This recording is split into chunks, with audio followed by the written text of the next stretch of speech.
था हमने कि हमें पढ़ना है मैटर। तीन टाइप के मैटर होते हैं बाय नेम।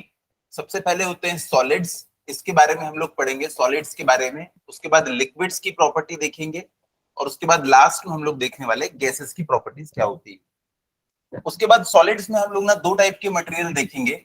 एक मटेरियल होंगे कैसे इलास्टिक मटेरियल, इनके बारे में हम लोग पढ़ने वाले हैं। और दूसरे कैसे मटेरियल होंगे प्लास्टिक मटेरियल होंगे।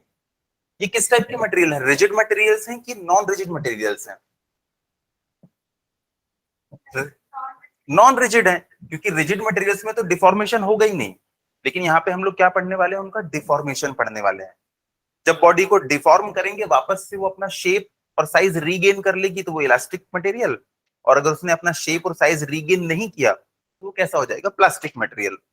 अगर पूरा का पूरा शेप और साइज रीगेन कर लिया तो वो परफेक्टली इलास्टिक।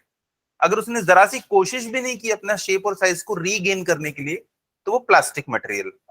कोई भी बॉडी परफेक्टली इलास्टिक या परफेक्टली प्लास्टिक नहीं होती है। जैसे कि देखो, आपका जो इरेजर होता है, मान लो उसकी जो लेंथ 5.031 सेंटीमीटर, मान लो ये उसकी लेंथ है। उसके बाद आपने क्या किया, इसको एलोंगेट किया और जैसे ही छोड़ दिया तो हमें लगता है कि वापस से इसने अपनी पुरानी पोजीशन या पुराना शेप रीगेन कर लिया। पर हो सकता है इसकी लेंथ कितनी हो गई हो, 5.032 सेंटीमीटर। पॉसिबल है ना? तो जरा सा नेग्लिजिबल का फर्क रह गया है, लेकिन ऑलमोस्ट इसने रीगेन कर लिया था। तो हम इसको मान लेंगे कि ठीक है, चलो ये परफेक्टली इलास्टिक बॉडी है। लेकिन नेचर में कुछ भी परफेक्टली इलास्टिक या परफेक्टली प्लास्टिक नहीं है।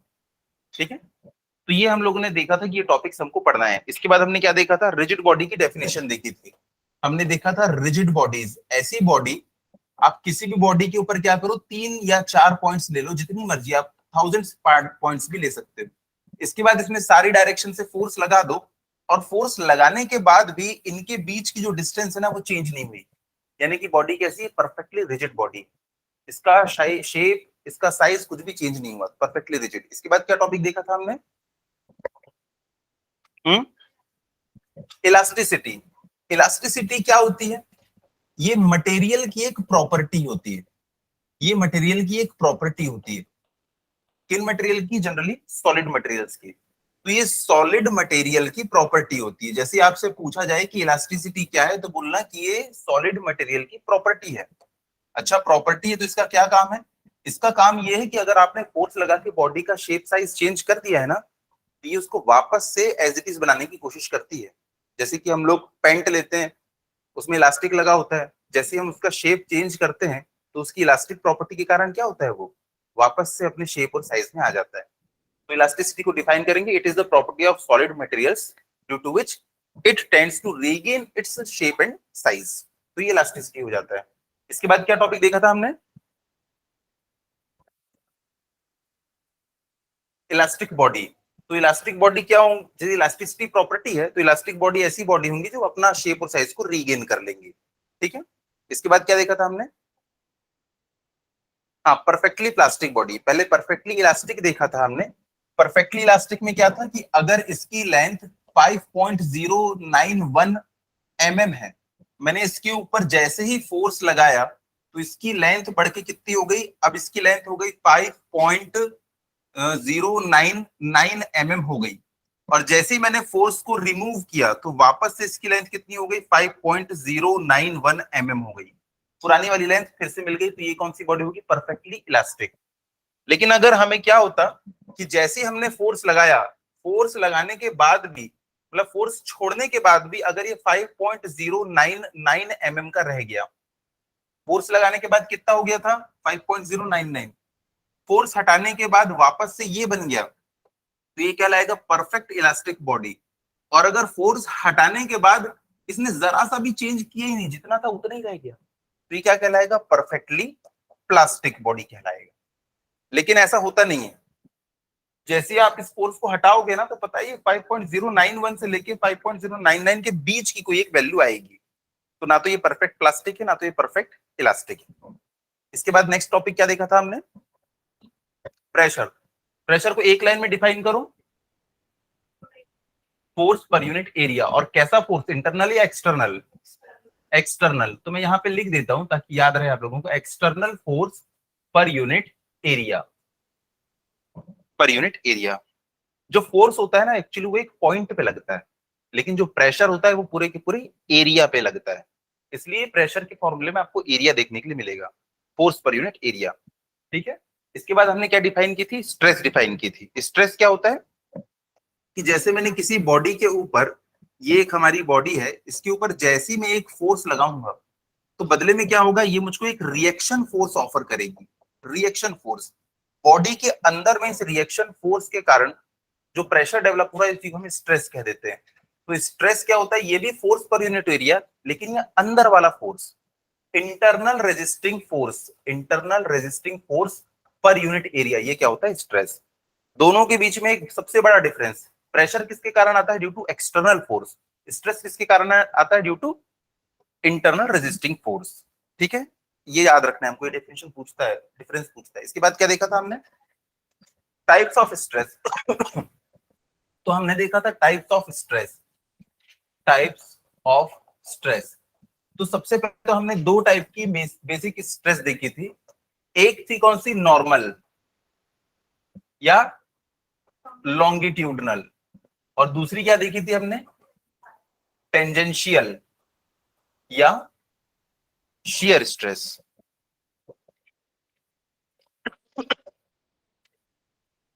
आप लोग बताते जाओ ना मुझे, मुझे कुछ नहीं पता है, याद नहीं है मुझे, आप लोग याद दिलाओ। तो नॉर्मल के अंदर फिर हम लोगों ने तीन टाइप की देखी थी, मुझे तीनों का नाम बताएंगे। सबसे पहली कौन सी थी, टेंसाइल। टेंसाइल में क्या था कि बॉडी को अगर आप खींचेंगे तो उसके अंदर जो स्ट्रेस पैदा होगी वो कौन सी होगी, टेंसाइल स्ट्रेस। उसके बाद कौन सी थी, बताओ बताओ, कॉम्प्रेसिव। अगर आपने बॉडी को दबा दिया तो इसके कारण इसमें जो स्ट्रेसेस पैदा होंगी वो कौन सी होंगी, कॉम्प्रेसिव स्ट्रेस। उसके बाद तीसरी कौन सी थी, बताओ नाम, वॉल्यूमेट्रिक। अगर इस बॉडी का वॉल्यूम चेंज हो गया तो ये अपने वॉल्यूम के चेंज होने का रेजिस्ट करेगी, और जो फोर्स लगाएगी ना उसको रेजिस्ट करने के लिए, वही क्या होगा, resisting force per unit area, volumetric stress. ठीक है, उसके बाद हमने देखा था टेंजेंशियल स्ट्रेस। जब भी हम किसी बॉडी की सरफेस के पैरेलली फोर्स लगाएंगे, देखो वहां पे हम लोग परपेंडिकुलर लगाते थे, ये सरफेस है परपेंडिकुलर, सरफेस है परपेंडिकुलर, ये सरफेस है, इसके ऊपर ऐसा परपेंडिकुलर फोर्स लगा रहे थे हम लोग। लेकिन अब क्या करेंगे, सरफेस के पैरेलल फोर्स लगाएंगे, तो इसके कारण बॉडी ना थोड़ी ऐसी हो जाती है, थोड़ा ऐसी दिखने लगेगी बॉडी। फील कर पा रहे हो, थोड़ी सी ऐसी लगने लगेगी। तो इस तरीके का डिफॉर्मेशन होता है इसमें, ना तो इसमें बॉडी एक्सटेंड की है, ना तो बॉडी कंप्रेस हुई है, इसमें बॉडी डिफॉर्म हुई है, इसमें उसका ना शेप चेंज हो गया है। वहां पे देखो शेप इसका सर्कुलर है, अभी भी सर्कुलर है, इसका रेक्टेंगुलर है, रेक्टेंगुलर है, लेकिन यहाँ पे शेप देखो स्क्वायर थोड़ा सा रोम्बस टाइप का हो गया है। वहां साइज चेंज हो जाता है, यहाँ पे शेप चेंज हो जाता है। इतना याद रहेगा। तो यहाँ पे भी देखो जो फोर्स आपने लगाया, ये वाला जो एरिया है, वही फोर्स पर यूनिट एरिया यहाँ पे क्या हो जाएगा, शियर स्ट्रेस हो जाएगा। जैसे आप अपने फिंगर से पेज को पलटते हैं, तो आपके फिंगर का जो एरिया वहां पे पेज को टच कर रहा है, उतने हिस्से से तो आप फोर्स लगा रहे हैं। तो आपने जितना भी न्यूटन का फोर्स लगाया होगा डिवाइडेड बाय दैट एरिया, वही क्या हो जाएगा, स्ट्रेस हो जाएगा। ठीक है, चलिए इसके बाद क्या देखा था हमने, स्ट्रेन। स्ट्रेन को कैसे डिफाइन करूं मैं, हाँ, change in dimension to the original dimension या एक्चुअल डायमेंशन। कुछ बच्चे बाद में ऐसा याद रखते हैं, change in length to the original length. सिर्फ लेंथ के लिए डिफाइन नहीं है ये, डायमीटर के लिए, रेडियस के लिए, वॉल्यूम के लिए, एरिया के लिए, सबके लिए डिफाइंड है। तो change in dimension to the original dimension. तो आज की शुरुआत हम लोग यहीं से करने वाले हैं। कितने टाइप की स्ट्रेसेस होती, स्ट्रेन होती है, जैसे तीन टाइप की हमने वहां पे स्ट्रेस देखी थी बेसिकली, वैसे यहाँ पे भी हम लोग अब स्ट्रेन देखेंगे कितने टाइप की होती है। ठीक है, चलिए, तो स्ट्रेन के बारे में कुछ लिखे थे या नहीं अभी तक के, स्ट्रेन के बारे में हम लोगों ने कुछ लिखा था, change in dimension to the original dimension. इसकी यूनिट क्या होगी, यूनिट लेस है, क्योंकि ऊपर में भी डायमेंशन और नीचे भी डायमेंशन, एमएम आएगा ऊपर, नीचे भी एमएम, या ऊपर में आएगा क्या, एरिया, नीचे भी एरिया, ऊपर वॉल्यूम नीचे भी वॉल्यूम, तो यूनिट्स कट जाती है और डायमेंशनलेस क्वांटिटी मिलती है। लिखिएगा, types of strain, types of strain.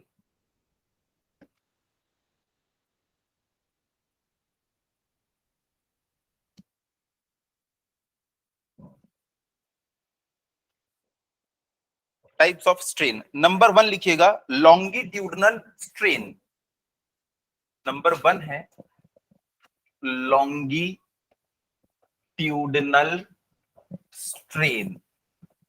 Longitudinal strain, इसका क्या मतलब है? अगर आप यहां पे समझ जाओगे ना, बस आपको हमेशा के लिए याद हो जाएगा। तो देखो ये एक बॉडी है, ये दीवार पे ऐसे फिक्स्ड थी। ये एक बॉडी है, ये एक सर्कुलर क्रॉस सेक्शन वाली कोई बॉडी है, समझ जाओ कोई पाइप जैसी चीज है, ये ऐसी दीवार में लगी हुई है। मैंने इसके ऊपर इस तरीके का एक फोर्स लगा दिया। अगर मैंने इस तरीके का फोर्स लगाया, अच्छा इसको अगर मैं साइड से देखूंगा तो ये मुझे एक गोले की तरह दिखाई देगी, एक सर्कल की तरह। जैसे कि ये पेन है, देखो इसको मैंने ऐसा लगा के रखा हुआ है, इसको मैं खींच रहा हूं। यहां से देखोगे तो आपको ऐसा दिखाई दे रहा है, लेकिन जब इसको इस साइड से देखोगे तो आपको सर्कल दिख रहा होगा। तो वैसे ही ये इसका ना फ्रंट व्यू है। ये देखो सामने से देखने पे ये ऐसी दिख रही है, स्क्वायर की तरह, रेक्टेंगल की तरह, लेकिन जब आप इसको साइड से देखोगे, साइड व्यू, तो आपको ये कैसी दिखाई देगी? एक सर्कल की तरह दिखाई देगी। तो बाजू में ना यहाँ पे मैं उसका ना साइड व्यू बना देता हूँ। देखो ये सर्कल की तरह दिख रही है वो। तो ये फ्रंट व्यू, ये साइड व्यू। अब देखो मैंने इसके ऊपर एक फोर्स लगाया। ये कैसा फोर्स है? कॉम्प्रेसिव फोर्स है, शियर फोर्स है कि टेंसाइल फोर्स है? टेंसाइल फोर्स है। टेंसाइल फोर्स टेंशन ला रहा है बॉडी में, इसकी लेंथ को इंक्रीज करने की कोशिश कर रहा है। तो बॉडी में कैसी स्ट्रेस जनरेट होने वाली है अभी? Tensile stress. अब टेंसाइल स्ट्रेस डेवलप होगी। बताओ इस बॉडी की जो लेंथ है अभी एल है, जब ये फोर्स मैंने लगा दिया तो बॉडी की लेंथ बढ़ेगी या कम होगी? ऑब्वियसली बढ़ेगी यार, फोर्स देख के पता चल रहा है कि इसकी बॉडी की जो लेंथ है ना वो बढ़ने वाली है। चलो हमने एज्यूम किया कि इस बॉडी की लेंथ ना ये वाला फोर्स लगाने के कारण थोड़ी सी बढ़ जाती है। और कितनी बढ़ गई? ये लेंथ ना देखो इतनी बढ़ गई, इसको मैंने डेल्टा एल नाम दे दिया। तो अब बॉडी की टोटल लेंथ कितनी हो गई? L plus delta L, body की पूरी लेंथ हो गई। क्या बॉडी का डायमेंशन चेंज हो गया? डायमेंशन चेंज हुआ या नहीं हुआ? ना पहले उसकी लेंथ एल थी, अब एल प्लस डेल्टा एल हुई, मतलब स्ट्रेन आया होगा। भाई चेंज इन डायमेंशन है तो वहां पे स्ट्रेन आएगी। तो देखो यहां पे अगर मैं लिखूं strain, strain is equals to change in dimension. Dimension में कितना चेंज हुआ? डेल्टा एल का चेंज हुआ। कुछ बच्चे एल प्लस डेल्टा एल बोलते हैं, अरे भैया वो तो अब फाइनल लेंथ है, बाद वाली लेंथ है। मैंने ऊपर फॉर्मूले में क्या लिखा है? Change in dimension. आपकी सैलरी पहले 1 लाख थी, अब 1,10,000 हो गई। चेंज इन सैलरी कितना हुआ? 10,000 हुआ ना। चेंज, चेंज बताना है तो डेल्टा एल अपॉन एल। यहाँ पे देखो आपने डेल्टा एल अपॉन एल लिखा, ये किसकी बात कर रहे हो आप? लेंथ की बात कर रहे हो। तो जब भी आप अलोंग द लेंथ जाओगे, अलोंग, लॉन्ग, तब आप इसको कौन सी स्ट्रेन बोलोगे? लॉन्गिट्यूडनल स्ट्रेन बोलोगे। Longitudinal strain along the length, उसकी लंबाई कितनी कम ज्यादा हुई वो बताने वाली स्ट्रेन क्या कहलाती है? लॉन्गिट्यूडनल स्ट्रेन कहलाती है। ठीक है, तो लिखिएगा इसमें, if the deforming force produces, number 1 है longitudinal strain. If the deforming force produces a change in length,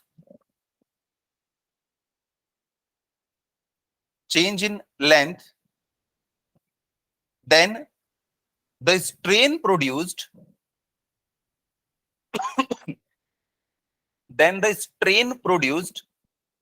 in the body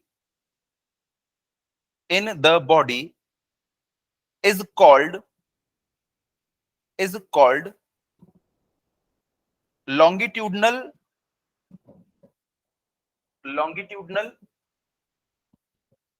और क्या नाम बोल सकते हैं इसको? नहीं, नॉर्मल तो वो भी होगा जिसमें इसकी लेंथ कम होगी। फोर्स कैसा है ये? टेंसाइल, तो इसको टेंसाइल स्ट्रेन भी कहते हैं कि टेंसाइल फोर्स के कारण आने वाली स्ट्रेन टेंसाइल स्ट्रेन। तो लॉन्गिट्यूडनल और टेंसाइल स्ट्रेन, इसको कई बार टेंसाइल स्ट्रेन भी कहता है, टेंसाइल स्ट्रेन भी कहता है। अब देखो कुछ बच्चे ना यहाँ पे बैठे हैं, उन लोग समझ रहे हैं एक चीज को कि बॉडी की अगर लेंथ में चेंज हो रहा है तो बताओ इसका diameter same as it is होगा या उसमें भी कुछ चेंजेस हो रहे होंगे?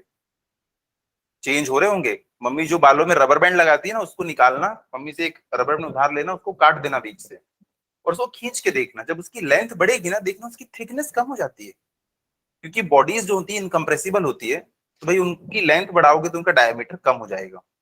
तो क्या बच्चे इस बात को समझ रहे हैं कि डायमीटर यहाँ पे कम हो जाएगा? तो बॉडी का ना डायमीटर चेंज हो जाएगा, और डायमीटर भी तो एक डायमेंशन ही है उसका। तो अगर कोई बच्चा बोले कि सर अगर मैं इसका change in diameter divided by original diameter करूं तो मुझे क्या मिलेगा?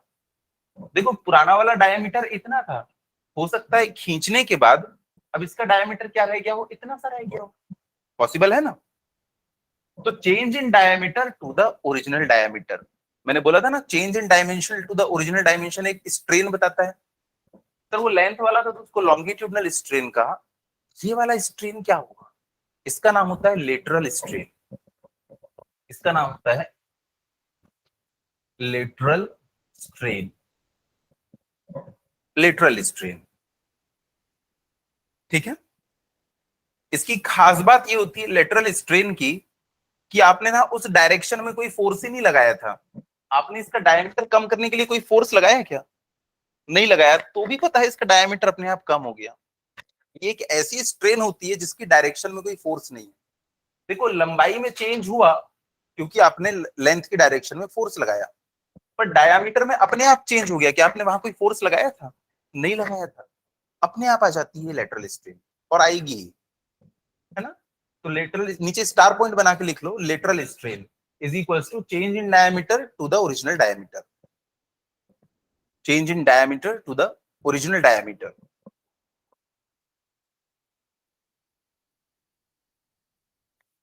हमें मैक्सिमम इसी फॉर्मूले का यूज आने वाला है, इसी फॉर्मूले का, change in length to the original length. आपको क्वेश्चन में दिया रहेगा एक वायर है स्टील का, उसमें हमने ना 5 kg का मास लटका दिया, तो बताओ उसकी चेंज इन लेंथ कितना हो जाएगा? चलिए इसके बाद नेक्स्ट लिखिएगा वॉल्यूमेट्रिक स्ट्रेन। क्या यहां बैठा कोई बच्चा वॉल्यूमेट्रिक स्ट्रेन का फॉर्मूला बता पाएगा? विप्लव बताएगा, विप्लव बताएगा। विप्लव इसका फॉर्मूला बताओ। क्या बात है, डेल्टा वी अपॉन बी। और इसको बोलेंगे कैसे? Change in to the original volume. तो भाई ये एक बलून है, उसको आप समंदर में अंदर लेके जा रहे हैं, तो वो क्या होने लगता है? श्रिंक होने लगता है, तो उसका वॉल्यूम चेंज हो गया। तो change in volume to the original volume क्या होगा? Volumetric strain. लिख लीजिएगा 2 शब्द इसके बारे में, ये एक एक मार्क्स में पूछता है डेफिनेशन इसलिए। If the deforming force produces a change in volume, if the deforming force produces a change in volume, then the stress produced in body, then the stress produced in the body is called volumetric strain। ये देखो चारों तरफ से इसके ऊपर में ना force लग रहा था, इसका पुराना वाला जो वॉल्यूम था अब वो चेंज होके क्या हो गया है? ये V1 बन गया है। और इसका पुराना वाला जो, इसको V2 बोल देते हैं, कि जो इसका नया वाला वॉल्यूम है वो हो गया है क्या? V2। और जो पुराना वाला वॉल्यूम था वो क्या था? V1। तो चेंज इन वॉल्यूम कितना हुआ है इसका? V2 minus V1। Final minus initial निकालते हैं, फाइनल माइनस इनिशियल। तो ये वाली स्ट्रेन ना निगेटिव आती है जनरली, लेकिन अगर आप क्या करोगे, इस बलून को ऊपर लेके जाओगे, जैसे हीलियम वाले जो बलून होते हैं ना, जो आपने देखा होगा सड़कों पे गुब्बारे वाला बेच रहा होता है, धागे में बंधा होता है, बलून एकदम ऊपर की तरफ जा रहा होता है। तो यहाँ एटमॉस्फेरिक प्रेशर जो होता है ना ग्राउंड पे, ये बहुत ज्यादा होता है, और जैसे जैसे आप ऊपर जाएंगे वैसे वैसे प्रेशर क्या होता है? कम। तो अगर वो बलून ऊपर जाने लगेगा ना, तो पता है क्या होगा? उसका साइज बढ़ने लगता है, क्योंकि ऊपर प्रेशर कम है, तो बलून के ऊपर प्रेशर कम लग रहा है, तो वो एक्सपांड होने लगता है। तो उसका चेंज इन वॉल्यूम कैसा होगा? पॉजिटिव। समझ में? नेक्स्ट लिखिएगा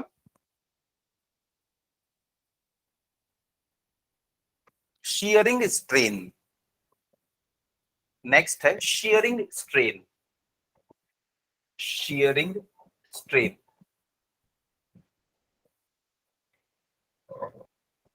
विप्लव भाई क्या इसका फॉर्मूला बताएंगे? इसका फॉर्मूला अलग तरीके से बताना है, अलग तरीके से। ये देखो, ये हमारा एक बॉक्स है, हमने क्या किया, इसके ऊपर एक फोर्स लगाया, फोर्स लगाया इस डायरेक्शन में। ये कौन सा फोर्स होगा? टेंजेंशियल फोर्स, या इसको शियर फोर्स भी कहते हैं हम लोग। ये शियर फोर्स है, शियर फोर्स के कारण कौन सी स्ट्रेस आती है? Shear stress. तो आप लोगों को भी पता होगा कि थोड़ी देर के बाद इसका जो शेप है ना, वो ऐसा हो जाएगा। अगर आपने ऐसा फोर्स लगाया तो इसका शेप जो है थोड़ा सा ऐसा टाइप का हो जाएगा। कितने लोग मानते हैं इस बात को? ऐसा हो जाएगा। अब ये वाली जो साइड थी, मान लो ये वाली साइड ना पहले एल थी, यहां से लेके यहां तक के, तो इसका ये वाला जो पॉइंट है ना, यहां से शिफ्ट होके यहां पहुंच गया। ये वाला जो डिस्प्लेसमेंट हुआ है ना, ये डिस्प्लेसमेंट हुआ है कितना? एक्स। तो ये वाला एंगल कोई बच्चा बता सकता है कितना होगा? ये वाला एंगल मेरे को निकालना है अगर, तो क्या निकालना पड़ेगा? साइन कॉस टेन क्या लूं? देखो, एंगल के सामने वाली साइड कौन सी होती है? एंगल के सामने कौन सी साइड होती है? परपेंडिकुलर। परपेंडिकुलर किसके साथ 90 डिग्री बनाता है? बेस के साथ में। तो परपेंडिकुलर और बेस दिया हुआ है, तो क्या लूं मैं यहाँ पे? टेन लेना पड़ेगा ना, परपेंडिकुलर अपॉन बेस। तो tan theta is equals to क्या हो जाएगा? Perpendicular upon base. ये जो टेन थीटा आ रहा है ना, यही क्या कहलाता है इसके लिए? शियर स्ट्रेस, शियर स्ट्रेन कहलाता है। शियरिंग स्ट्रेन में हम लोग कैसे निकालते हैं? कि एंगल निकालते हैं। ठीक है, लिखिएगा। If the deforming force produces, if the deforming force produces change in shape, change in shape, then the strain produced is called shearing strain. shearing strain. तो इसका फॉर्मूला बस थोड़ा सा अलग है, वहां पे वो डायग्राम बना लो और फिर लिख लेना shearing strain tan theta is equals to xl, और यहाँ पे लिख लेना कि s theta is very small, very small। आप जिस बेंच पे बैठे हो ना, उस पे जब आप एक साइड को सरकते हो, बेंच से चिपके चिपके जब सरकते हो, तो आपने एक शियर फोर्स लगाया, तो बेंच भी पता है थोड़ी सी ऐसी बैंड हो जाती है। इतनी नेग्लिजिबली बैंड होती है कि हमको ना खाली आंखों से दिखाई भी नहीं देगी, पर हल्की सी बैंड जरूर होगी क्योंकि आपने फोर्स लगाया है। तो थीटा कितना होगा? बहुत कम होगा, मामूली सा। और जब भी थीटा बहुत छोटा होता है ना, तो हम थीटा, टेन थीटा की जगह पे डायरेक्ट थीटा लिख सकते हैं। ठीक है,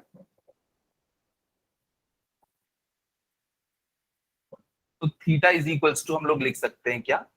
एक्स अपॉन एल। यहाँ पे अलग अलग बुक में अलग अलग सिंबल रहता है, कहीं पे इसको भी डेल्टा एल अपॉन एल लिख देता है, लेकिन डेल्टा एल अपॉन एल लिखना थोड़ा सा गलत लगता है क्योंकि हमने पिछली बार यूज कर चुके हैं उसको, इसलिए मैं एक्स बाई एल बोलता हूँ। चलिए इसके बाद लिखिएगा, difference between pressure and stress. हाँ,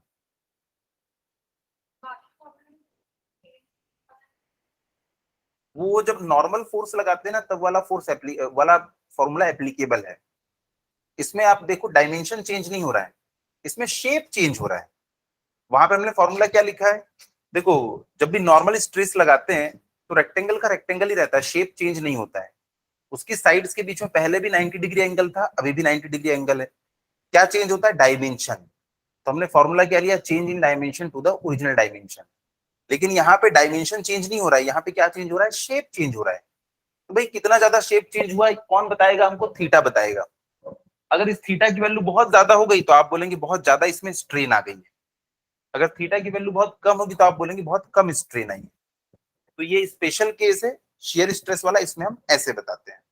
ठीक है, एक ही तो केस है जिसमें थीटा आने वाला है ना? चलिए लिखिएगा, difference between pressure and stress. दो कॉलम बनाएंगे, बहुत इंपॉर्टेंट है, इसके ऊपर दो तीन स्टार बना लीजिएगा। पहले कॉलम में लिखेंगे प्रेशर और दूसरे कॉलम में लिखेंगे स्ट्रेस।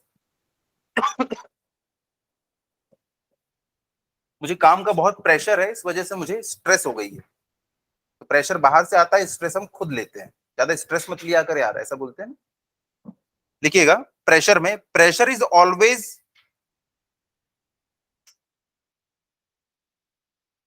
एक मिनट। हाँ, pressure is always normal to the area. Pressure is always normal to the area. Normal to the area. Pressure हमेशा कैसा लगता है बॉडी के ऊपर, परपेंडिकुलरली लगता है प्रेशर। लेकिन स्ट्रेस हमने दो टाइप की पढ़ी, एक परपेंडिकुलर वाली भी जिसको नॉर्मल स्ट्रेस कहा, और एक पैरेलल वाली भी जिसको हमने शियर स्ट्रेस कहा। लेकिन प्रेशर के मामले में हम कभी ऐसा नहीं कहते कि ये नॉर्मल प्रेशर है और ये शियरिंग प्रेशर है। कभी नाम सुने हैं क्या? नहीं। प्रेशर प्रेशर होता है, वो सिर्फ कैसा लगता है, 90 डिग्री पे लगता है। ठीक है, तो लिखिएगा सबसे पहला पॉइंट क्या लिखेंगे, pressure is always normal to the area. Always normal to the area. यहां पे देखो, जब मैंने ये डायग्राम बनाया था, यहाँ पे आ गया ये वाला डायग्राम, तो देखिए ये जो बाहर से ये जो भी फोर्स इसके ऊपर प्रेशर लग रहा था, देखो वो परपेंडिकुलर परपेंडिकुलर परपेंडिकुलर लग रहा था। तो प्रेशर कैसा होता है, हमेशा परपेंडिकुलर लगता है। आगे चल के जब हम लोग फ्लूइड्स के बारे में पढ़ेंगे ना, तो देखेंगे उसमें कि जब भी कोई बॉडी पानी के अंदर होती है किसी भी फ्लूइड पे, तो फ्लूइड हमेशा उस पर कैसा फोर्स लगाता है, perpendicular to the surface force लगाता है। Perpendicular to the surface. तो प्रेशर कैसा होता है, हमेशा परपेंडिकुलर टू द सरफेस। लेकिन स्ट्रेस कैसी कैसी पॉसिबल है, परपेंडिकुलर भी और पैरेलल भी। लिखिएगा, stress can be either normal और tangential. Stress can be either normal और tangential.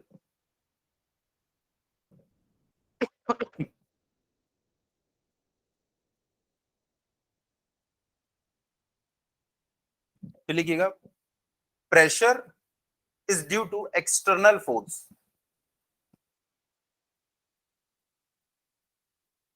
Pressure is due to external force. उसमें लिखिएगा, stress is generated within body. Stress is generated within body due to internal resisting force। ये अंदर की force जिसके कारण stress आ रही है।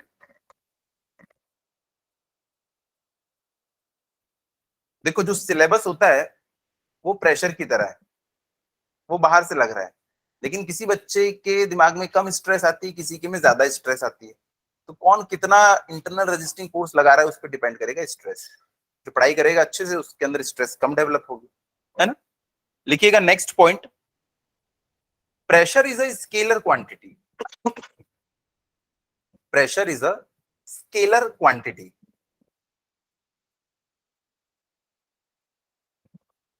और स्ट्रेस में लिखिएगा, stress is a vector quantity. आगे चल के जब आप इंजीनियरिंग वगैरह करेंगे तब इसमें ना इसका डिटेल डिस्कशन मिलता है। वहां जाके तो ये भी पता चलता है कि जो स्ट्रेस है वो वेक्टर क्वांटिटी नहीं है, वो एक टेंसर क्वांटिटी है। जैसे अभी आप स्केलर वेक्टर पढ़ते हैं ना, आगे चल के आप लोग टेंसर भी पढ़ने वाले हैं। तो अभी हम उतना डिटेल में डिस्कस नहीं करेंगे, अभी बस ये पॉइंट इसको याद रख लो, ठीक है। चलो अब लिखेंगे, नेक्स्ट हेडिंग है हमारी, इसके बाद हमारे न्यूमेरिकल्स चालू होने वाले हैं, ठीक है। अभी तो हमने स्ट्रेसेस का नाम देखा है, बाद में इन्हीं स्ट्रेसेस को हमें कैलकुलेट करना है। लिखिएगा next heading, elastic limit. Elastic limit.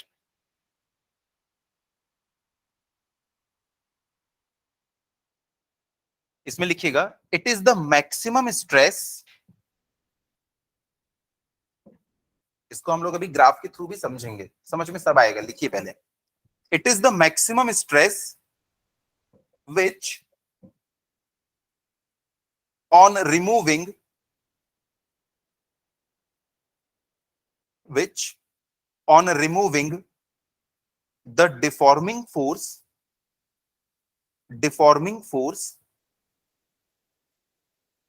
makes the body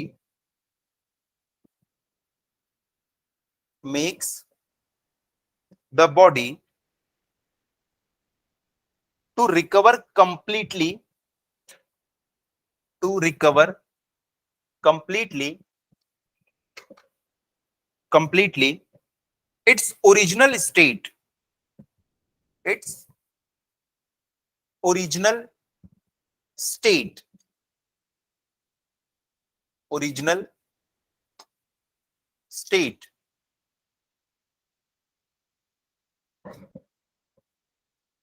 and beyond which if deforming force is increased, and beyond which if deforming force is increased, the body lose its property, the body lose its property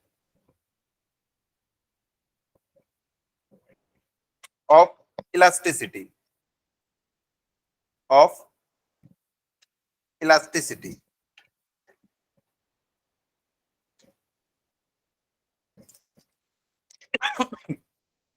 देखो कहने का क्या मतलब है, देखो ये एक body है, अब मैं इसके ऊपर देखो एकदम स्ट्रेट दिख रही है ना, मैंने इसके ऊपर ये थोड़ा सा फोर्स लगाया और छोड़ दिया कि इसने अपना पुराना साइज रीगेन कर लिया, हाँ बिल्कुल कर लिया। अब मैं इसके ऊपर थोड़ा सा ज्यादा फोर्स लगा रहा हूं, देखो पहले इतना बस फोर्स लगाया छोड़ा, तो ये क्या है, अभी भी इसमें इलास्टिसिटी वाली प्रॉपर्टी है। इलास्टिसिटी क्या करती है, इसका शेप और साइज वापस से वही कर देती है। मैंने बोला चलो थोड़ा सा और फोर्स लगाते हैं, और फोर्स लगाया, जैसे ही छोड़ा ये तो वापस से वही पोजीशन पे आ गई। मैंने इसके ऊपर फोर्स लगाया था क्या, हाँ, फोर्स लगाने से इसमें स्ट्रेस पैदा हुई क्या, हाँ स्ट्रेस पैदा हुई। आगे चल के आप लोग पढ़ेंगे, ये देखो ये कौन सी स्ट्रेस है, टेंसाइल, ये कौन सी स्ट्रेस है, कॉम्प्रेसिव। और पता है ये मैं बॉडी को बैंड कर रहा हूं, तो ऐसे में ना बेंडिंग स्ट्रेस पैदा होती है। वो अभी आप लोगों को नहीं पढ़ना है, वो समझने के लिए बस है। कोई बच्चा पूछेगा ना सर ये कौन सी स्ट्रेस पैदा हो रही है, ये बेंडिंग स्ट्रेस पैदा हो रही है। तो क्या होता है, अब एक टाइम देखो मैंने क्या किया, इसके ऊपर इतना फोर्स लगाया, ये देख क्या इसने अपना साइज रीगेन किया, नहीं कर पाई। तो कौन सा ऐसा मैक्सिमम फोर्स था जिसको लगाने के बाद भी ये अपनी पोजीशन रीगेन कर ले रही थी, वही इसकी इलास्टिक लिमिट कहलाती। उसके बाद अगर आपने फोर्स लगा दिया तो वापस से ये अपनी पुरानी पोजीशन पे नहीं आ पाएगी, कभी नहीं आ पाएगी। तो वो मैक्सिमम फोर्स जिसको लगाने के बाद भी ये अपना वापस से रीगेन कर ले वापस पुराना वाला शेप, वही मैक्सिमम फोर्स क्या कहलाता है, इलास्टिक लिमिट। और फोर्स पर यूनिट एरिया ही क्या होती है, स्ट्रेस होती है। तो उससे उससे जो स्ट्रेस पैदा हो रही है वो क्या कहलाएगी, इलास्टिक लिमिट वाली स्ट्रेस कहलाएगी। क्या इतना समझ में आया? ये बेंडिंग से मैंने आपको इसलिए दिखाया क्योंकि बेंडिंग से ये समझना ना आसान होता है। अगर मैं इसके ऊपर ऐसी टेंसाइल फोर्स लगाता ना, तो मेरे हाथों में इतनी पावर नहीं है कि मैं इसकी लेंथ को चेंज कर पाऊं। टेंशन के लिए ये बहुत ज्यादा अच्छा रेजिस्टेंट मटेरियल है, तो इसमें कितना भी मैं फोर्स लगा लूंगा ना, इसकी लेंथ को आपको चेंज करके नहीं दिखाऊंगा। हाँ लेकिन अगर हमारे पास में इक्विपमेंट्स होते तो मैं आपको इसकी लेंथ चेंज करके दिखाता। पहले मैंने क्या किया, 10 न्यूटन का फोर्स लगाया, उसमें ना पूरा डिजिटल सेंसर्स लगे होते हैं जो बताता है कि इसकी लेंथ कितनी चेंज हुई है। तो सेंसर लगे हुए हैं, जैसे ही मैंने फोर्स लगाया 10 न्यूटन, इसकी चेंज इन लेंथ कितनी होगी, मान लो 0.1 mm, मैंने छोड़ दिया तो वापस से अब इसका चेंज इन लेंथ कितना हो गया, 0। अब मैंने इसके ऊपर 20 न्यूटन का फोर्स लगाया तो इसमें चेंज इन लेंथ कितना हुआ, 0.2 mm। जैसे ही मैंने छोड़ा फोर्स 0 तो चेंज इन लेंथ भी 0। तो ये इलास्टिसिटी शो कर रहा है। लेकिन एक टाइम ऐसा आया जब मैंने इसके ऊपर 100 न्यूटन का फोर्स लगाया तो इसमें 1 mm का चेंज इन लेंथ हो गया। लेकिन जैसे ही मैंने छोड़ा तो फोर्स की वैल्यू क्या हो गई, 0। तो चेंज इन लेंथ भी क्या हो जाना चाहिए था, 0। पर चेंज इन लेंथ 0 नहीं हो पाया, वो कुछ ना कुछ बचा रह गया, मतलब इसने इलास्टिसिटी वाली अपनी प्रॉपर्टी लूज कर दी। तो वो मैक्सिमम फोर्स जिसमें इलास्टिसिटी वाली प्रॉपर्टी को शो करे वो इलास्टिक लिमिट है। ठीक है, तो डेफिनेशन को एक बार पढ़ो।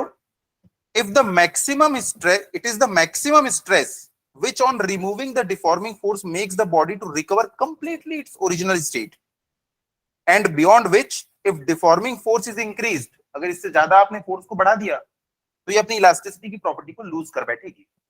तो हम लोग एक डायग्राम बनाते हैं, डायग्राम में हम ये देखेंगे स्ट्रेस वर्सेस स्ट्रेन डायग्राम। तो यहां पे देखो स्ट्रेन है और यहां पे है स्ट्रेस। मैंने क्या किया देखो स्ट्रेस, स्ट्रेस क्या होती है, फोर्स पर यूनिट एरिया। मुझे इसका एरिया पहले से पता है, अगर मैंने इसके ऊपर 10 न्यूटन का फोर्स लगाया तो 10 डिवाइडेड बाय इसका एरिया, मुझे स्ट्रेस पता चल गई ना। और डिजिटल मीटर इसमें चेंज इन लेंथ कितना हुआ वो मुझे बता देंगे। इसमें लेंथ कितनी चेंज हुई वो कौन बताएगा? जो इक्विपमेंट है वो बता देगा, स्ट्रेन गेजेस कहते हैं उनको, वो बता देते हैं इसमें चेंज इन लेंथ कितना हुआ है। तो जो मीटर लगा है ना उसने बताया इसमें लेंथ कितना चेंज हुआ, 0.1 mm, और ये टोटल कितने लेंथ की थी, 100 mm की थी। तो आप स्ट्रेन निकाल सकते हैं, निकाल सकते हैं ना। तो स्ट्रेन कैसे निकालेंगे हम लोग? एक डिवाइस है वो बता देगी कि आप इसमें फोर्स लगा रहे हो तो लेंथ कितनी चेंज हो रही है, तो स्ट्रेन हमें पता चल जाएगा। और हमने फोर्स कितना लगाया ये तो हमें पहले से पता है, तो हम लोग क्या करेंगे उसको एरिया से डिवाइड कर देंगे तो हमको स्ट्रेस मिल जाएगी। तो अलग अलग फोर्स के लिए अलग अलग चेंज इन लेंथ होगा, तो हम इनके बीच में एक ग्राफ बनाएंगे। तो साइंटिस्ट लोगों ने ये ग्राफ बनाने की कोशिश की। देखो क्या हुआ, पहले उन्होंने धीरे धीरे फोर्स को बढ़ाते चले गए। भाई फोर्स बढ़ाओगे तो बॉडी में चेंज इन लेंथ तो होता रहेगा, बॉडी की लेंथ चेंज होती रहेगी, और बॉडी की अगर लेंथ चेंज होगी तो उसमें स्ट्रेंथ बढ़ती चली जाएगी। तो पता है उसमें स्ट्रेंथ आती चलेगी आती चलेगी। यहाँ पे उन्होंने जैसे ही छोड़ दिया तो फोर्स की वैल्यू क्या हो गई, वापस से 0, और स्ट्रेन की वैल्यू भी क्या हो गई, 0। अब उन्होंने क्या किया, पहले से और ज्यादा फोर्स दिया, और ज्यादा फोर्स दिया, यहाँ पे ले जाके इसको छोड़ा। जैसी बॉडी पे फोर्स लगाना खत्म किया तो बॉडी पे फोर्स भी 0 हुआ और इसका स्ट्रेन भी 0 हो गया। मतलब इलास्टिसिटी वाली प्रॉपर्टी है अभी। तो यहां से यहां तक की ना बिल्कुल स्ट्रेट लाइन मिलता है ये। इसके बाद क्या होता है, हल्का सा ऐसा कर्व आ जाता है।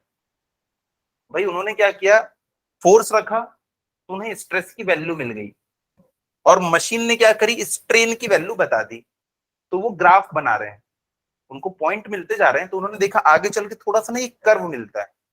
लेकिन यहाँ पे भी जब उन्होंने फोर्स लगाना छोड़ा तो पता है वापस से इसने अपनी पुरानी पोजीशन रीगेन कर ली, मतलब अभी भी इलास्टिक है। लेकिन अब जैसे इन्होंने इससे थोड़ा सा ज्यादा फोर्स दिया, इससे थोड़ा सा ज्यादा यहाँ पे, तो पता है ये वापस से फोर्स की वैल्यू तो 0 हो गई। देखो फोर्स की वैल्यू धीरे धीरे धीरे धीरे धीरे फोर्स की वैल्यू 0 हो गई, लेकिन स्ट्रेन की वैल्यू अभी भी रही। मतलब इसमें चेंज इन लेंथ अभी भी रह गया। ये ओरिजिन है ना, यहाँ पे फोर्स भी 0 और स्ट्रेन भी 0। तो देखो वापस से फोर्स तो 0 हो गया, स्ट्रेस 0 हो गई, लेकिन यार थोड़ी सी स्ट्रेन अभी भी रहेगी, चेंज इन लेंथ अभी भी बाकी रह गया। तो वो वाला पॉइंट ये बड़ा काम का पॉइंट था। यहां तक कि जब आप इसमें स्ट्रेस लगा रहे थे ना तो वापस से ये 0 पे पहुंच जा रहा था, कोई चेंज इन लेंथ नहीं रहता था। लेकिन इसके आगे जैसे आप गए ना तो अब क्या हुआ, इसमें थोड़ी सी स्ट्रेस स्ट्रेन बाकी रह गई।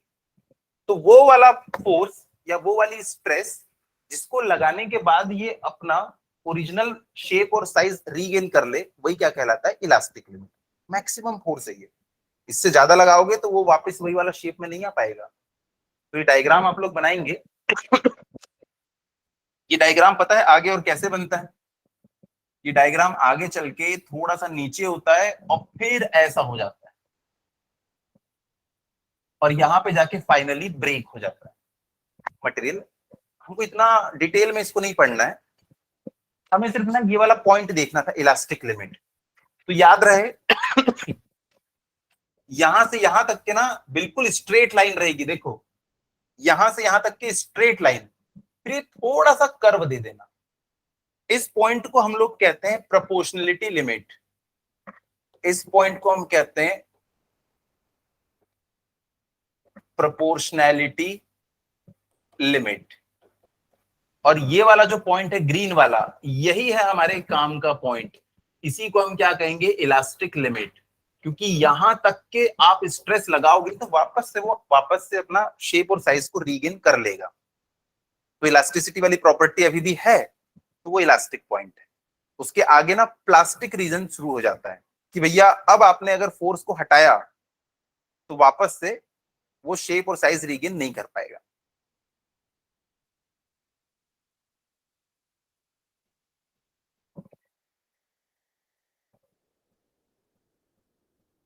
ऐसा होता है ना, दो लोगों के बीच लड़ाई हो रही होती है, एक जो है उसको थप्पड़ मार दिया, देख मुझे मत मार नहीं तो मैं भी मार दूंगा। इसने दूसरा थप्पड़ भी मार दिया, लेकिन वो अभी तक के हाथ नहीं उठाया। 3 4 5 6 थप्पड़ खा लिया, अभी भी हाथ नहीं उठाया। लेकिन जैसे ही 7वां थप्पड़ पड़ा अब ये भी मारना शुरू कर देगा। तो इसकी लिमिट कितनी थी?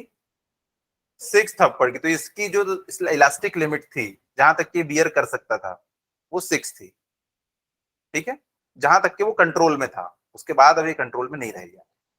तो समझ गए, वो मैक्सिमम स्ट्रेस जो मटेरियल ना बियर कर जाएगा। जैसे कि देखो ये हमारी जो स्केल है, ये स्केल में भी देखो थोड़ा सा स्ट्रेस को तो ये बियर कर लेता है।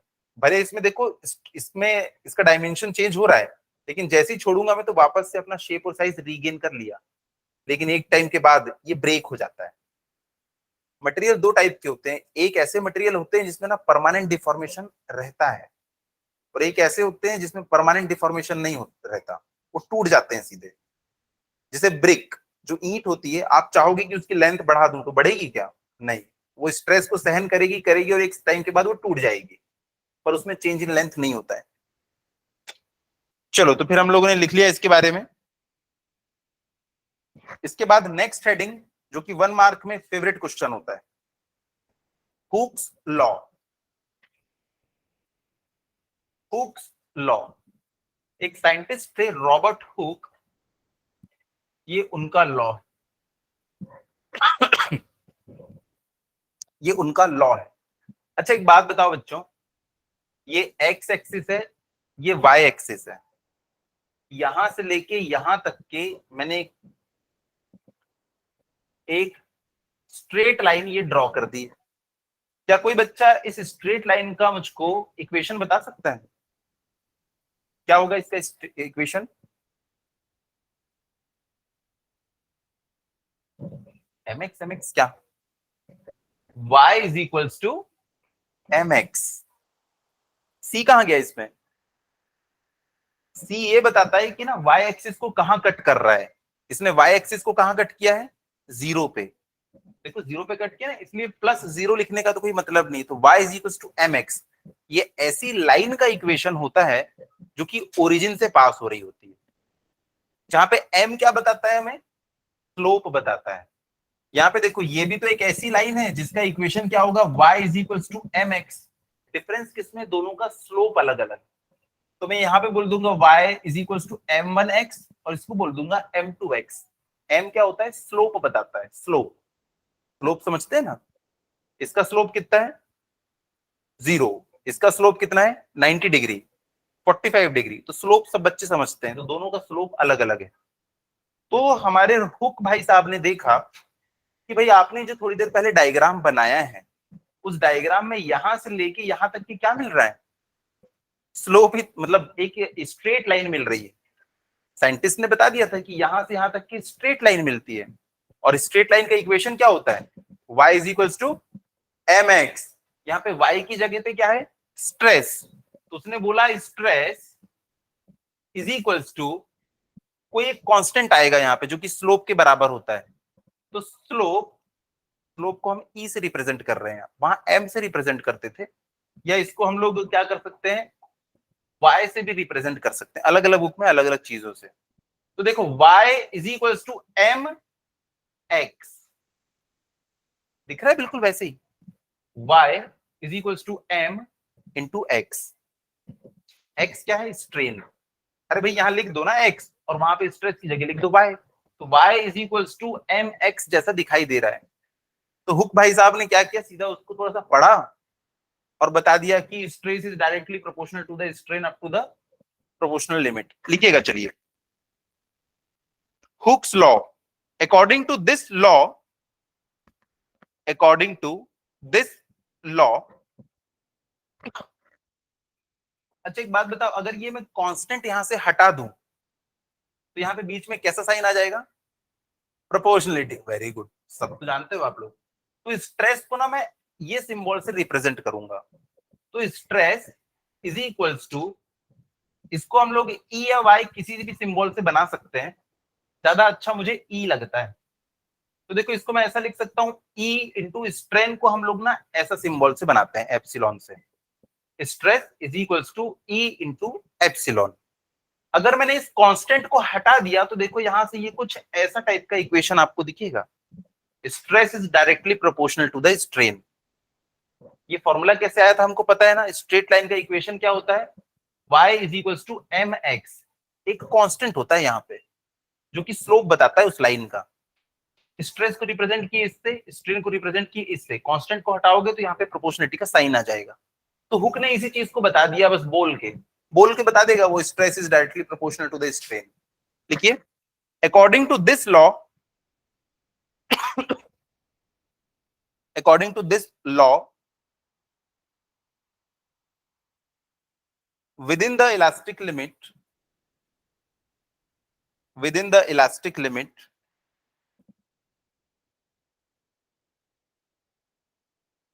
normal stress is proportional to the normal stress is proportional to the longitudinal strain,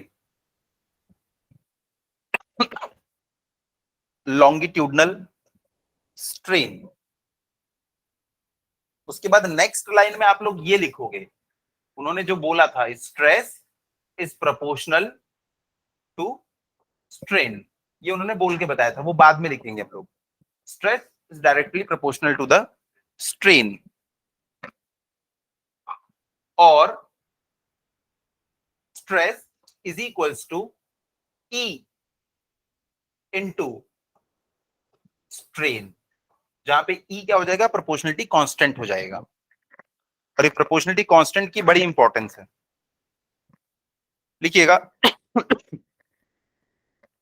here the constant e is called, here the constant e is called, here the constant e, capital E is called modulus of elasticity, modulus of elasticity, modulus of elasticity। देखो ये बता रहा है modulus of elasticity. अगर आपसे मैं कभी भी पूछूं दो मटेरियल में से कि बताओ इनमें से कौन सा ज्यादा इलास्टिक है, तो आप बोलना सर हमें ना दोनों के मॉड्यूलस ऑफ इलास्टिसिटी की वैल्यू दे दो, हम बता देंगे। जिसकी वैल्यू ज्यादा होगी ना वो ज्यादा इलास्टिक है।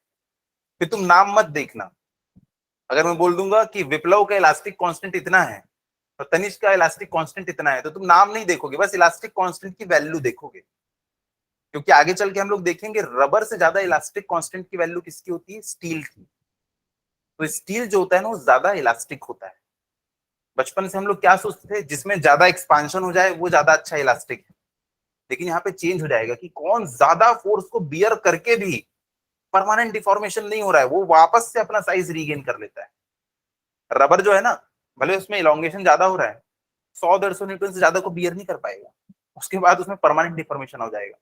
लेकिन स्टील तो हजारों न्यूटन को बियर कर लेगा, उसके बाद भी अपना साइज को वापस से वो सेम कर लेगा। तो ज्यादा इलास्टिक कौन हुआ, स्टील। इसका ये मतलब, कुछ बच्चों को लगता है सर स्टील पे तो फोर्स लगाओ, इसमें तो एक्सपांशन ही नहीं हो रहा है, ये तो बिल्कुल इलास्टिक नहीं।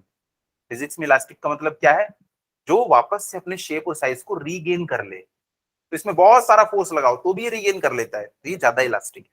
ठीक है, तो जब भी मैं पूछूंगा तो आप मॉड्यूलस ऑफ इलास्टिसिटी की वैल्यू पूछेंगे, तुक्का नहीं लगाएंगे। जैसे मैं बोल दूंगा कि सिल्वर है और गोल्ड है, बताओ दोनों में से ज्यादा इलास्टिक कौन होगा, तुक्का नहीं लगाना है। क्या पूछना है, सर मॉड्यूलस ऑफ इलास्टिसिटी की वैल्यू बताइए, मैं बताऊंगा, फिर आप तुरंत आंसर देंगे। ठीक है, लिखिएगा। अब नेक्स्ट छोटी सी हेडिंग है, इसके बारे में लिखवा दिया क्या, here constant E is called modulus of elasticity of material of body, of material of body. अब छोटा सा एक लाइन इसके ऊपर लिखिए, मॉड्यूलस ऑफ इलास्टिसिटी, हेडिंग है ये, modulus of elasticity.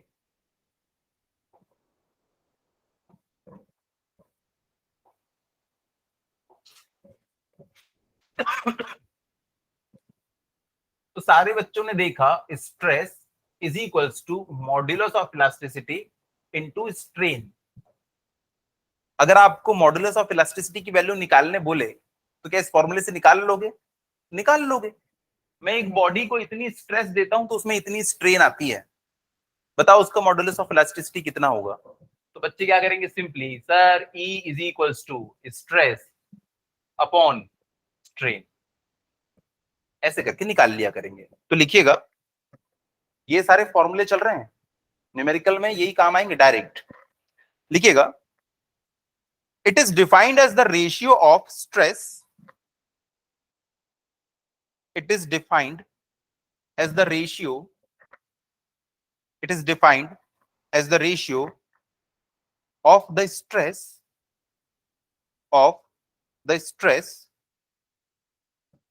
to the corresponding strain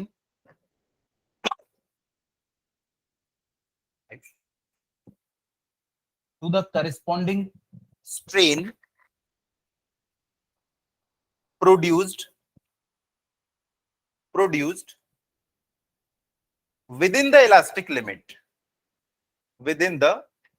elastic limit. इस लास्ट लाइन को जो मैंने लिखवा है ना, with in the elastic limit, इसके नीचे 5-6 लाइन खींच लेना, क्योंकि अगर ये लाइन आपने नहीं लिखी तो आपको इसमें मार्क्स नहीं मिलेंगे। कुछ बच्चे लिख के आ जाते हैं, it is the ratio of stress to the strain. भैया ये वाला फॉर्मूला कहां से आया था? हमारे हुक्स लॉ से आया था। और हुक्स लॉ क्या बोलता है? Stress is directly proportional to the strain up to the elastic limit. वहीं तक के तो स्ट्रेट लाइन मिल रही है ना, स्ट्रेट लाइन का इक्वेशन वहीं तक वैलिड है। इसलिए जो आखिरी लाइन लिखी है, मार्क्स उसी में छुपा हुआ है।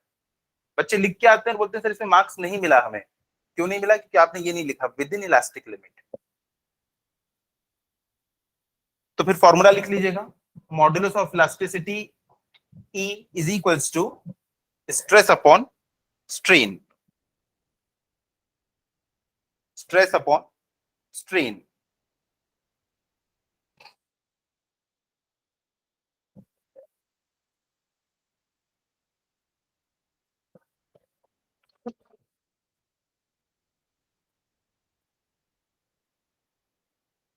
चलो ये वाला जो फॉर्मूला है ऊपर वाला, उसमें देखो, stress is equals to E into strain.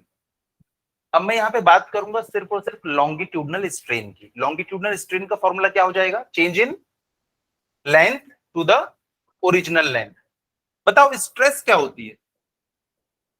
Force per unit area. तो इसको मैं लिखूंगा F अपॉन ए, क्योंकि क्वेश्चन में ना आपको फोर्स की वैल्यू दे देगा कि एक वायर है जिसका डायमीटर इतना है, तो उससे आप एरिया निकालोगे, उसके ऊपर इतना फोर्स लग रहा है, तो यहां से हम लोग स्ट्रेस निकालेंगे। तो देखो, स्ट्रेस को लिखा मैंने फोर्स पर यूनिट एरिया, ये तो E है, और इसको मैं क्या लिख सकता हूं? Change in length to the original length. बस यही एक फॉर्मूला है। इसकी हेल्प से हमको ना इसी में से कुछ ना कुछ अननोन रहता है, वो निकालने के लिए बोलता है। अगर बोलेगा बॉडी में स्ट्रेन कितनी प्रोड्यूस हुई, तो हम लोग क्या करेंगे? इस पूरे के पूरे टर्म को निकालेंगे, डेल्टा एल अपॉन एल। कई बार पूछेगा बॉडी में चेंज इन लेंथ कितना हुआ, तो हम क्या निकालेंगे? डेल्टा एल निकालेंगे। याद रखना, स्ट्रेन पूछेगा तो इस पूरी की वैल्यू निकालना है हमको, क्योंकि ये स्ट्रेन है ये। और कई बार पूछेगा चेंज इन लेंथ कितना हुआ, तो डेल्टा एल को बस हम निकालेंगे। तो यहां से ना एक फॉर्मूला निकल आता है, चेंज इन लेंथ। अगर आप देखोगे तो change in length is equals to F L upon A E, ये फॉर्मूला हमारे पास बन जाता है। कहां से आया ये फॉर्मूला? रटने की जरूरत है क्या? इसी से निकल जाएगा। जिसको स्ट्रेन का मतलब पता है, स्ट्रेस का मतलब पता है, तो बार बार ना चेंज इन लेंथ पूछा करता है यार क्वेश्चंस में, इसलिए ना मैं डायरेक्ट एक फॉर्मूला लिख रहा हूं, F L upon A E, F L upon A E.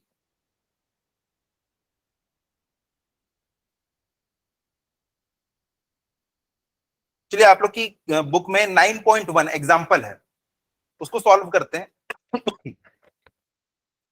Question लिखिएगा, अ रॉड हैज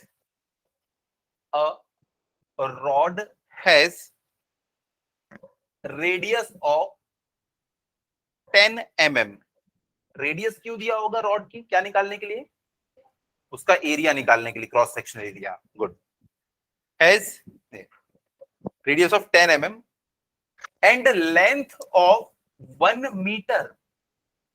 यूनिट्स का विशेष ध्यान रखना है, यहाँ पे कुछ mm में है, कुछ मीटर में है। लेंथ ऑफ 1 मीटर, ठीक है, full stop. A force of 100 kilo Newton, a force of 100 kilonewton stretches stretch करता है, खींचता है, स्ट्रेच करना मतलब खींचना, stretches it along its length, मतलब आप समझ गए कैसा फोर्स लग रहा होगा, इसकी लेंथ को बढ़ा रहा है, इस रॉड की लेंथ को बढ़ा रहा है, ठीक है। कैलकुलेट, कैलकुलेट नंबर 1 ए, स्ट्रेस निकालना है। विप्लव, स्ट्रेस का फॉर्मूला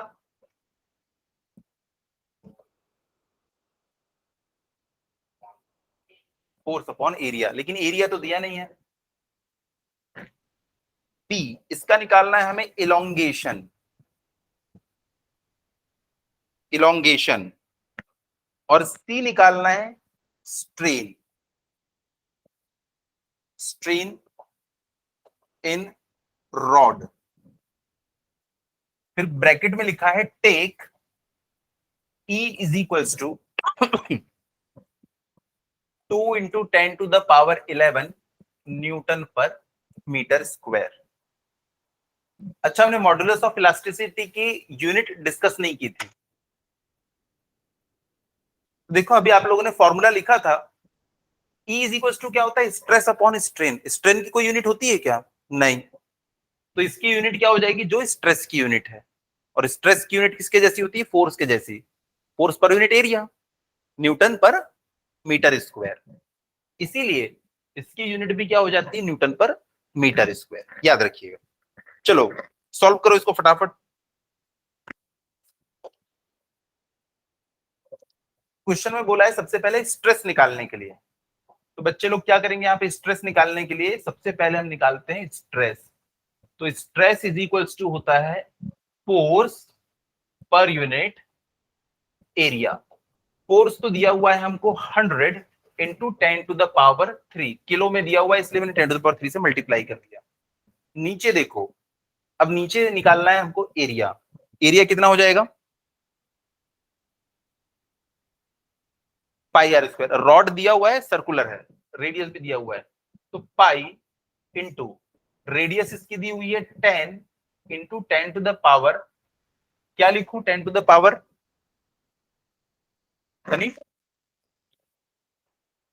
एमएम में दी हुई है, उसको मीटर में कन्वर्ट करना है, तो इंटू 10⁻। अच्छा एक बात बताओ, 1 मीटर में कितने एमएम होते हैं, 1000, वेरी गुड। दोनों साइड 1000 से मैं डिवाइड कर दूं, तो यहां पे क्या बचेगा, 1 mm इज इक्वल्स टू, ये ऊपर जाएगा तो क्या बनेगा, 10⁻, -3, -3। तो जब ये ऊपर जाएगा, देखो इससे ये कट गया तो क्या बचा, 1 mm इज इक्वल्स टू, ये ऊपर जाएगा तो क्या बनेगा, 10⁻³ मीटर। तो mm को मीटर में कन्वर्ट करने 10⁻³ से हम मल्टीप्लाई कर लेते हैं, ठीक है। सेंटीमीटर होता तो क्या लिखते, 10⁻²। गुड, चलो इसको सॉल्व करो।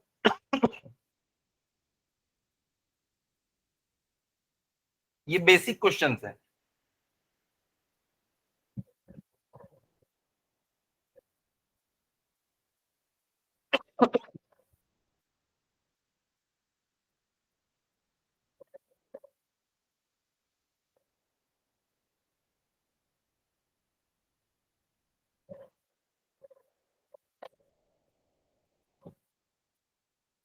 ये जब मल्टीप्लाई होंगे तो अंदर क्या बच जाएगा, 10⁻² बच जाएगा। 10⁻² की पावर में 2, तो 10⁻⁴ बन जाएगा ये। तो देखो ऊपर में आ गया 10⁻⁵, नीचे है 3.14 इंटू 10⁻⁻⁴। 10⁻⁻⁴ जब ऊपर जाएगा तो पॉजिटिव हो जाएगा, तो क्या बन जाएगा, 10⁻⁹। 1/3.14 कितना होगा, 1/3 कितना आता है, 0.33, 0.33।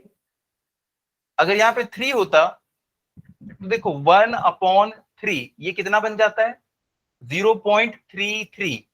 तो 1/3.14 ये कितना बन जाएगा, इससे ज्यादा होगा कि कम होगा, कम होगा ना, नीचे बड़ी होगी वैल्यू। भाई नीचे वैल्यू बढ़ रही है तो ओवरऑल वैल्यू क्या हो जाएगी, कम हो जाएगी ना। तो इसको हम अंदाजे से कुछ लिख लेते हैं, चलो इसको लिख लेते हैं कितना, 0.318। ये हम लोग याद रखेंगे, बार बार ये अंदाजा थोड़ी ना लगाएंगे, कई बार आता है 1/पाई। तो 1/पाई क्या हो जाता है, 0.318। याद रखना ये कितना है 314, ये कितना है 318। तो हमने तो भाई ये वैल्यू याद रख ली। तो 0.318 इंटू 10⁻9 निकाल के आ रहे हैं हम लोग स्ट्रेस, तो ये क्या हो जाएगा न्यूटन पर मीटर स्क्वायर। लेकिन 0.318 लिखना अच्छा नहीं लगता, इसको क्या लिख देंगे 3.18। कितना जाएगा answer, 3.18 into 10⁻8। 3.18 into 10⁻8 Newton per metre square. इतना क्लियर है? इस क्वेश्चन में कोई डाउट?